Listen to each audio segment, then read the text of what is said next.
السلام علیکم ساتھیو، ڈاکٹر آصف جان کے لاؤنج میں آپ سب کو خوش آمدید۔ ہمارا پروگرام ہے نور حیات، اور آپ کو معلوم ہے کہ اس پروگرام میں آج کل ہم مقدس لوکا کے انجیلی بیان کا سلسلہ وار تفسیری مطالعہ کر رہے ہیں۔ ہم ابھی تک پہلے باب میں ہیں۔ پہلا باب کافی لمبا ہے۔ تعارف کے بعد مقدس لوکا کے انجیلی بیان میں ہم نے 2 کہانیوں کا مطالعہ کیا۔ ایک وقوعہ ہیکل میں ہوا جہاں پر خدا کا پیغام اپنے کاہن تک، زکریا کاہن تک جبرائیل کے وسیلہ سے پہنچا۔ وہ پیغام ایک خوشخبری تھی، اس کے لیے ایک ذاتی خوشخبری تھی، لیکن اس میں بھی بنی نوع انسان کے لیے فضل پوشیدہ تھا۔ اور پھر ایک دوسری کہانی ہمیں گلیل کے علاقہ میں ناصرت کے گاؤں میں لے گئی، اور ہماری ملاقات ایک کنواری سے ہوئی، ایک نوعمر کمسن یہودی لڑکی سے ہوئی جس کا نام مریم تھا اور جو یوسف کے نکاح میں آ چکی تھی۔ مریم کو بھی ایک خوشخبری دی گئی، ایک بیٹے ہی کی خوشخبری دی گئی، لیکن اس خوشخبری میں اور زکریا کی خوشخبری میں بہت فرق تھا۔ زکریا بزرگ تھا، شادی شدہ تھا، اور اس کو بڑھاپے میں ایک بیٹے کی نوید دی گئی۔ یہاں پر ایک کمسن یہودی لڑکی ہے جو کہ نکاح میں تو آ چکی ہے، لیکن ابھی تک اس کی رخصتی نہیں ہوئی، اور یوں وہ ابھی اپنے ماں باپ کے گھر ہے، اور اس کو بھی ایک بیٹے کی نوید سنا دی گئی۔ ہم نے زکریا کا رد عمل بھی دیکھا کہ اس نے خدا کے پیغام پر شک کیا، اور یوں اسے سزا ملی کہ وہ 9 مہینے تک نہیں بول پائے گا۔ مریم نے خدا کے کلام کو منوعاً خدا کی بندی ہوتے ہوئے قبول کر لیا۔ یہ 2 کہانیاں مختلف علاقوں میں، مختلف جگہوں پر، مختلف شخصیات سے شروع ہوئیں، لیکن آج ہم دیکھیں گے کہ یہ دونوں کہانیاں جا کر آپس میں کیسے ملتی ہیں۔ ایک طرف ایک بیٹے کی خوشخبری تھی جس کا نام بھی تجویز کر دیا گیا یوحنا، جان، جس کا مطلب ہے خدا فضل ہے یا خدا فضل کرتا ہے۔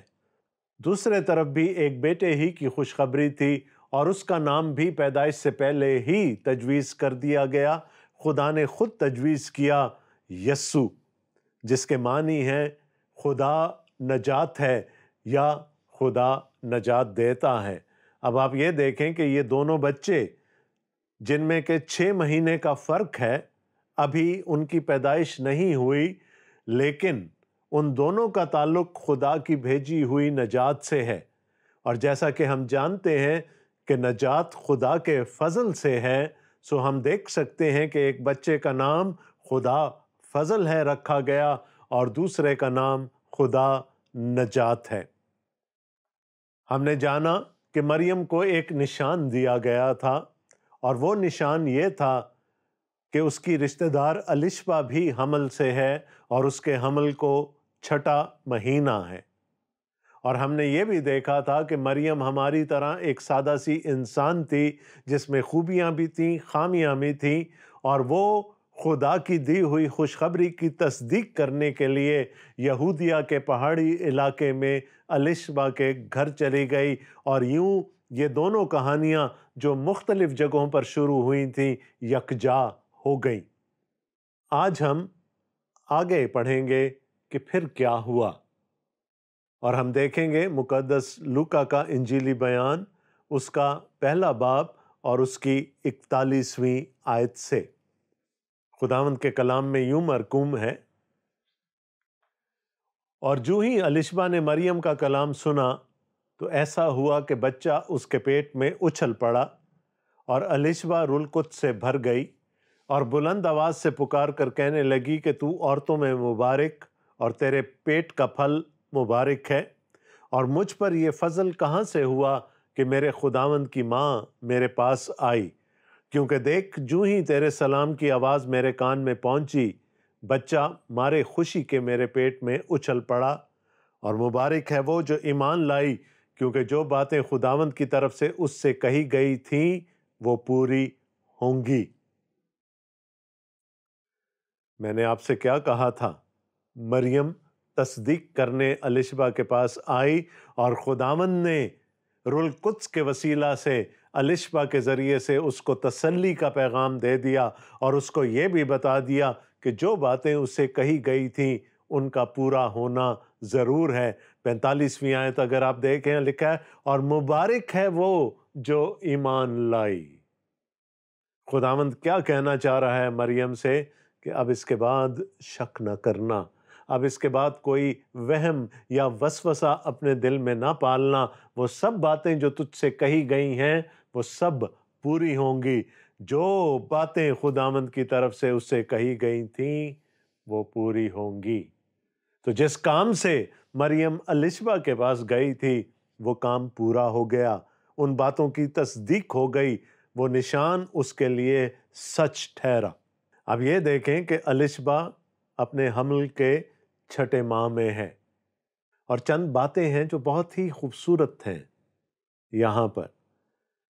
پچھلے پروگرام کو ہم نے اس بات پر ختم کیا تھا کہ مریم زکریا کے گھر پہنچی اور اندر جا کر اس نے الشبا کو سلام کیا، اور اس کے بعد جو کچھ ہوا وہ روح القدس کی ہدایت سے ہوا۔ لکھا ہے کہ الشبا روح القدس سے بھر گئی اور اس نے کہا، تو عورتوں میں مبارک اور تیرے پیٹ کا پھل مبارک ہے، اور مجھ پر یہ فضل کہاں سے ہوا کہ میرے خداوند کی ماں میرے پاس آئی، کیونکہ دیکھ جو ہی تیرے سلام کی آواز میرے کان میں پہنچی، بچہ مارے خوشی کے میرے پیٹ میں اچھل پڑا۔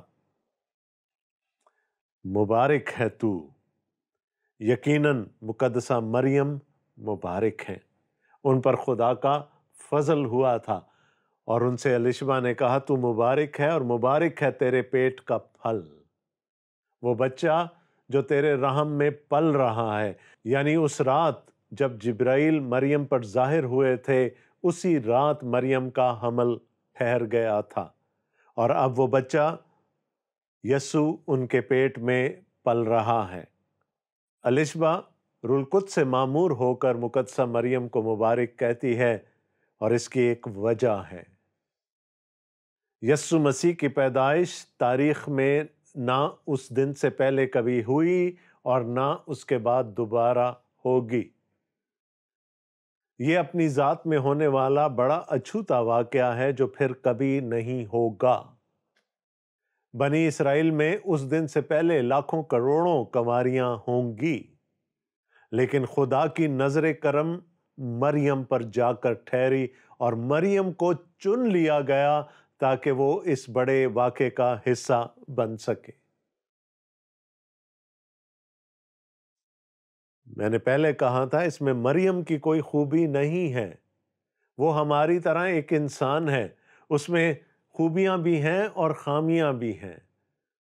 یہ خدا کے چننے کی نظر ہے جو مریم پر جا کر ٹھہر گئی، اور خدا اپنی قدرت میں قادر مطلق ہونے کے ناطے سے کچھ بھی کر سکتا ہے۔ اور یوں الشبا نے روح القدس سے معمور ہو کر کہا کہ تو مبارک ہے، اور جیسا کہ میں نے پہلے کہا یقیناً مقدسہ مریم میرے اور آپ اور ہم سب کے لیے مبارک ہے۔ وہ میرے اور آپ کے لیے قابل تعظیم ہے، ان کی جتنی تعظیم و تکریم کی جائے وہ کم ہے، لیکن یہاں کہیں یہ نہیں لکھا کہ ان کی عبادت کی جائے۔ وہ میرے اور آپ جیسی ایک انسان تھی۔ ہاں، جس مقصد کے لیے ان کو چنا گیا وہ مقصد بہت عظیم تھا، اور وہ مقصد تھا کہ خدا کے نجات دہندہ کو اس دنیا میں لانا تھا۔ اور الشبا نے کہا کہ جیسے ہی تیرے سلام کی آواز میرے کانوں میں پہنچی، میرا بچہ میرے رحم میں اچھل پڑا۔ اور یوں اس نے مقدسہ مریم کی حوصلہ افزائی کی کہ جو کچھ تجھ سے کہا گیا ہے وہ پورا ہوگا، شک نہ کرنا، کسی قسم کا وسوسہ اپنے دل میں نہ پالنا۔ یہاں پر ہم مقدسہ مریم کی ایک اور خاصیت، ایک اور صفت دیکھیں گے۔ اگر کوئی مجھ سے کہہ دے کہ میں مبارک ہوں تو شاید خوشی سے میرے پاؤں زمین پر نہ ٹکیں، شاید غرور اور فخر اور تکبر میرے ذہن میں سما جائے اور میں اپنے آپ کو کوئی انوکھی چیز سمجھنے لگ جاؤں۔ مریم نے یہ نہیں کہا کہ ہاں میرے اندر تو اتنی بہت ساری خوبیاں ہیں، یقیناً ان خوبیوں کو دیکھ کر ہی میرے خدا نے مجھے چنا ہوگا۔ یا یہ بھی نہیں کہا کہ کہاں میں اور کہاں تو، دیکھ لے میں تجھ سے ملنے کے لیے چلی آئی۔ مریم نے کیا کہا؟ اس نے جو کچھ بھی کہا اس کو ہم مریم کے گیت کے نام سے جانتے ہیں۔ اس گیت کو انگریزی میں میگنیفیکیٹ کہا جاتا ہے، اور میگنیفیکیٹ لاطینی زبان کا لفظ ہے، اور بائبل مقدس کے لاطینی ترجمے میں جس کو ولگیٹ کہا جاتا ہے، یہ مریم کے گیت کا پہلا لفظ ہے۔ میگنیفیشنٹ، بڑا، میری جان خداوند کی بڑائی کرتی ہے، جیسے کہ مریم نے کہا۔ ابھی تک میں نے اس بات پر بہت زور دیا ہے کہ وہ ایک کمسن یہودی لڑکی ہے، لیکن جب ہم اس کے گیت پر نظر ڈالیں گے تو ہمیں نظر آئے گا کہ یہ وہ کمسن یہودی لڑکی ہے جو خدا کے کلام سے بہت اچھی طرح واقف ہے، کیونکہ جب ہم اس کے گیت کو پڑھیں گے تو اس کے گیت میں ہمیں پرانے عہد نامہ کی گونج نظر آئے گی۔ بالواسطہ یا بلا واسطہ طور پر بہت ساری باتوں کی طرف اشارہ کیا گیا جو ہمیں پرانے عہد نامہ میں ملتی ہیں۔ آئیے مریم کے گیت یعنی میگنیفیکیٹ پر غور کریں۔ پھر مریم نے کہا کہ میری جان خداوند کی بڑائی کرتی ہے اور میری روح میرے منجی خدا سے خوش ہوئی۔ جیسا کہ میں نے پہلے کہا، مریم نے یہ نہیں کہا کہ تو نے بہت اچھا کیا میری بڑائی کر کے، میں تو ہوں ہی اسی قابل، بلکہ ایک ایماندار کی حیثیت سے اس نے وہ ساری تعریف جو الیشبا نے اس کی تھی، وہ ساری بڑائی جو الیشبا نے اس کی تھی، اس سب کو خدا کی طرف منعکس کر دیا۔ میری جان خداوند کی بڑائی کرتی ہے۔ میں کچھ نہیں ہوں، میں محض خداوند کی ایک بندی ہوں۔ اگر کوئی کچھ ہے تو وہ میرا خدا ہے، اور میں اس کی بڑائی کرتی ہوں، میں اس کی تعریف کرتی ہوں، میں اس کی تعظیم کرتی ہوں۔ اگلی آیت میں لکھا ہے، اور میری روح میرے منجی خدا سے خوش ہوئی، کیونکہ اس نے اپنی بندی کی پستحالی پر نظر کی، اور دیکھ اب سے لے کر ہر زمانہ کے لوگ مجھ کو مبارک کہیں گے۔ میں تو خداوند کی بڑائی کر رہی ہوں، لیکن میری روح میرے منجی خدا سے خوش ہوئی۔ وہ خدا کو اپنا نجات دہندہ کہہ کر مخاطب کرتی ہے۔ یسایہ نبی کے 43ویں باب میں خدا کہتا ہے کہ میرے علاوہ اور کوئی منجی نہیں ہے۔ ہمارا ایک ہی منجی ہے، ہمارا ایک ہی بچانے والا ہے، ایک ہی نجات دہندہ ہے، اور وہ خود بائبل کا خدا ہے، جس کے بارے میں مریم کہتی ہے کہ میری روح میرے منجی خدا سے خوش ہوئی، کیونکہ اس نے میری پستحالی پر رحم کیا، میری پستحالی پر نظر کی۔ مریم خدا کو اپنا نجات دہندہ کہتی ہے، یعنی میری اور آپ کی طرح مریم کو بھی خدا کی نجات کی اتنی ہی ضرورت تھی جتنی باقی سب کو۔ وہ اپنے خدا کو اپنا منجی کہہ کر مخاطب کرتی ہے، اور میں نے آپ کو بتایا تھا کہ لوکا کے انجیلی بیان کا اوور آرچنگ تھیم، یعنی اس کا جو بڑا مرکزی مضمون ہے، وہ سیلویشن ہے، نجات ہے، اور وہ خداوند یسوع مسیح کو نجات دہندہ کے طور پر پیش کرتا ہے۔ مریم کے گیت میں ہمیں اسی کی گونج نظر آتی ہے، نجات کی گونج نظر آتی ہے، نجات دہندہ کی گونج نظر آتی ہے۔ میری روح میرے منجی خدا سے خوش ہوئی، کیونکہ اس نے میری پستحالی پر نظر کی۔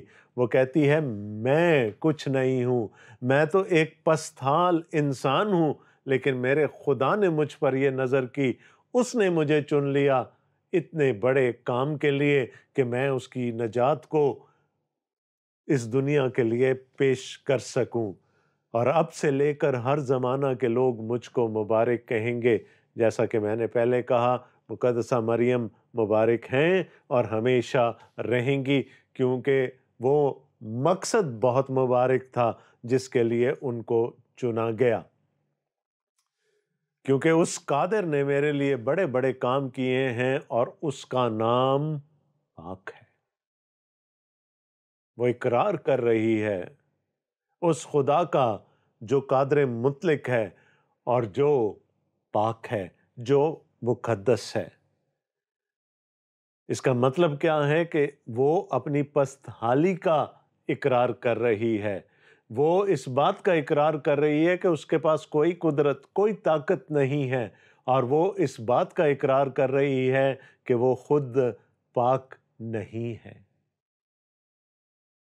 یہ سب اس وجہ سے ہوا کہ خدا نے اس پر کرم کی نظر کی ہے، اور اس کا رحم ان پر جو اس سے ڈرتے ہیں پشت در پشت رہتا ہے۔ اس نے اپنے بازو سے زور دکھایا، اور جو اپنے تئیں بڑا سمجھتے تھے ان کو پراگندہ کیا۔ وہ اپنی تاریخ سے بہت اچھی طرح واقف ہے، وہ خدا کے کاموں سے بہت اچھی طرح واقف ہے، وہ خدا کے پاک کلام سے بہت اچھی طرح واقف ہے۔ اسے معلوم ہے کہ خدا ان پر رحم کرتا ہے، ان پر فضل کرتا ہے جو اس کے خوف میں رہتے ہیں، کیونکہ پرانا عہد نامہ ایسی بہت ساری کہانیوں سے بھرا پڑا ہے، اور ہم خدا کے کلام میں کئی جگہ پر یہ پڑھتے ہیں کہ وہ لوگ جو اپنے آپ کو بڑا سمجھتے تھے، وہ لوگ جو کسی زوم میں تھے، جو کسی تکبر کا شکار تھے، خدا نے ان کو پراگندہ کیا۔ جگہ جگہ پرانے عہد نامہ میں ہمیں ایسی کہانیاں ملتی ہیں۔ بڑے بڑے بادشاہ تھے، بڑی بڑی سلطنتیں تھیں، لیکن وہ ایک رات میں ہی خاک ہو گئیں، کیونکہ جب خدا اپنا زور دکھاتا ہے تو اس کے سامنے پھر کوئی قائم نہیں رہ سکتا۔ تو یہ خوبصورت کہانیاں مریم کے کہیں ذہن کے نہا خانوں میں پوشیدہ تھیں جب وہ یہ گیت گا رہی تھی، جب وہ اپنے خداوند کی مدح سرائی کر رہی تھی، جب وہ اپنے خداوند کی بڑائی کر رہی تھی۔ وہ آگے کہتی ہیں، اس نے اختیار والوں کو تخت سے گرا دیا اور پست حالوں کو بلند کیا۔ وہی بات جو میں ابھی تھوڑی دیر پہلے کر رہا تھا۔ سلطنتیں، حکومتیں، تخت، تاج خدا کے سامنے کچھ بھی نہیں ہے۔ خدا جب چاہتا ہے وہ کسی کو تخت پر بٹھاتا ہے، اور جب چاہتا ہے وہ کسی کو تخت سے اتار دیتا ہے۔ اس کی حکمت بہت ہی عمیق ہے۔ اس نے بھوکوں کو اچھی چیزوں سے سیر کر دیا اور دولت مندوں کو خالی ہاتھ لوٹا دیا۔ اس نے اپنے خادم اسرائیل کو سنبھال لیا تاکہ اپنی اس رحمت کو یاد فرمائے جو ابراہم اور اس کی نسل پر ابد تک رہے گی، جیسا اس نے ہمارے باپ دادا سے کہا تھا۔ اس کو وہ عہد بھی یاد ہے جو خدا نے ابراہم سے کیا تھا، کیونکہ وہ خود ابراہم کی اولاد میں سے ہے۔ اسے ہر وہ وعدہ بھی یاد ہے جو خدا نے اس کے باپ دادا سے کیا تھا۔ میں نے آپ کو پہلے کہا تھا کہ ایک چھوٹی سی کمسن لڑکی ہے، لیکن وہ خدا کے کلام کو بہت گہرائی سے، بہت اچھی طرح سے جانتی ہے۔ اس کو پتہ ہے کہ خدا نے اپنی انجیل کا آغاز پیدائش کی کتاب کے 12ویں باب میں کر دیا تھا، جب اس نے ابراہم کو برکت دی، جب اس نے ابراہم سے یہ کہا کہ میں تجھے ایک بڑی قوم بناؤں گا، میں تجھے ایک بڑا نام دوں گا، اور میں تجھے ایک بڑی برکت دوں گا، اور وہ برکت کتنی بڑی ہوگی کہ زمین کے سب قبیلے تیرے وسیلے سے نجات پائیں گے۔ اس کو وہ برکت بھی یاد ہے جو خدا نے ابراہیم کو دی تھی، جس کے وسیلے سے خدا نے اس دنیا کو نجات دینی تھی، اس کو اس نجات میں آنے والے وہ تمام مراحل بھی یاد ہیں جس میں کہ خدا نے مختلف لوگوں کو چن لیا تاکہ اس کی نجات عالمگیر ہو سکے۔ یہ ایک عالمگیر خدا کی عالمگیر نجات تھی، اور اس کو یہ بھی معلوم ہے کہ اب جو اس کے وسیلے سے ہونے جا رہا ہے، یعنی وہ بچہ جو اس کے ہاں پیدا ہوگا، یعنی کہ یسوع، وہ دنیا کا نجات دہندہ ہوگا۔ سو اس نے خدا کے نجات کے منصوبہ کی، خدا کے نجات کے پروگرام کی ساری کڑیاں اپنے ذہن میں ملا لی تھی۔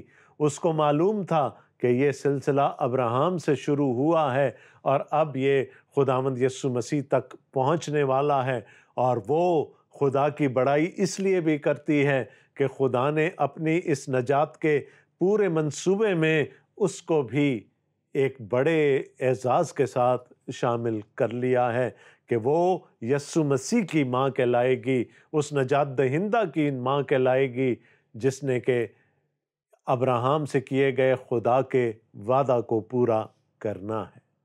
سو دوستو، آج ہم نے مریم کے گیت پر غور کیا۔ ایک خوبصورت گیت، خدا کی بڑائی کا، خدا کی عظمت کا، خدا کی حمد کا، خدا کی تعریف کا ایک خوبصورت گیت ہم نے دیکھا۔ وہ گیت جس میں کہ پورے پرانے عہد نامہ میں خدا کی نجات کی تاریخ کا احاطہ کیا گیا، بلکہ یہ بھی بتا دیا کہ اب وہ نجات کس رخ پر چلنے والی ہے۔ مریم کو اپنے خدا کا کلام یاد تھا، اس کو اپنے خدا کے کلام کی سمجھ تھی، اور آگے چل کر ہمیں بتایا جا رہا ہے، اور مریم 3 مہینے کے قریب اس کے ساتھ رہ کر اپنے گھر لوٹ گئی۔ 3 مہینے تک ظاہر ہے کہ یہ وہ عرصہ تھا کہ جب مریم کو میڈیٹیشن کرنی تھی، مریم کو گیان دھیان کرنا تھا، ان ساری باتوں پر سوچنا تھا کہ جو اس کی زندگی میں ہونے جا رہی ہیں، اور ان ساری باتوں کو اگر کوئی اچھے طریقے سے سمجھ سکتا تھا وہ الشبا تھے۔ اگر مریم نے کہا ہوگا کہ میرا تو حمل ٹھہر چکا ہے اور یہ خدا کی طرف سے ہے، تو الشبا نے کہا ہوگا ہاں میرے ساتھ بھی یہی کچھ ہوا ہے، میرا بھی حمل ٹھہر چکا ہے، اور یہ بھی خدا کی طرف سے اس پیغام کے نتیجے میں ہوا ہے جو میرے شوہر کو ملا تھا۔ شاید مریم کی اپنی ماں یا اس کے گھر کی دوسری خواتین اس کی بات کو اتنی گہرائی سے نہ سمجھ سکتی جتنی کہ الشبا سمجھتی تھی، اور اس وقت میں الشبا نے اس کی بڑی حوصلہ افزائی کی ہوگی، اور مریم نے بھی الشبا کی خوب خدمت کی ہوگی۔ لکھا ہے 3 ماہ تک مریم الشبا کے ساتھ رہی اور پھر اپنے گھر کو چلی گئی۔ جب مریم آئی تھی، الشبا کے حمل کو ٹھہرے ہوئے 6 مہینے ہو چکے تھے۔ اب تو یا تو وہ بچہ جنا جا چکا ہوگا یا ابھی نہیں، یہ بات ہم وثوق سے نہیں کہہ سکتے کیونکہ لوکا ہمیں یہ بات نہیں بتاتے۔ مریم کے بارے میں ہم اتنا جانتے ہیں کہ وہ 3 ماہ کے بعد الشبا کو چھوڑ کر اپنے گھر چلی گئیں۔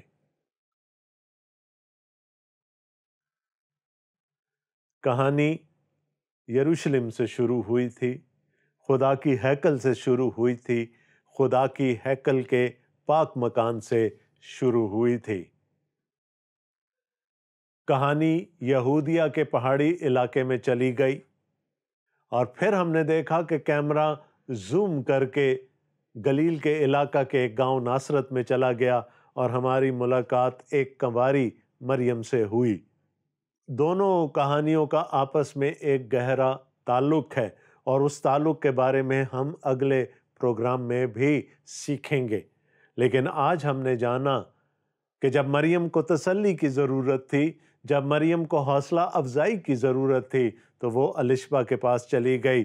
جب مریم کو اس بات کی تصدیق کی ضرورت تھی کہ واقعتاً اس کے ساتھ ویسا ہی ہوگا یا نہیں، تو وہ الشبا کے پاس چلی گئی، اور روح القدس کے وسیلہ سے الشبہ نے اس بات کی تصدیق کر دی، اور یوں مریم تسلی میں آ گئی، اور یوں وہ الشبہ سے حوصلہ افزائی پاتی رہی، اور پھر وہ رخصت ہو کر اپنے گھر کو واپس چلی گئی۔ اور غالباً یہ وہ وقت ہے کہ جب خبر یوسف تک بھی پہنچ چکی تھی، اور مقدس متی کے انجیلی بیان کے مطابق فرشتہ یعنی جبرائیل یوسف کو بھی دکھائی دیا تاکہ اس کی حوصلہ افزائی کر سکے۔ اور جیسا کہ میں نے پہلے بھی کہا کہ ان دنوں میں جبرائیل کافی مصروف نظر آتے ہیں۔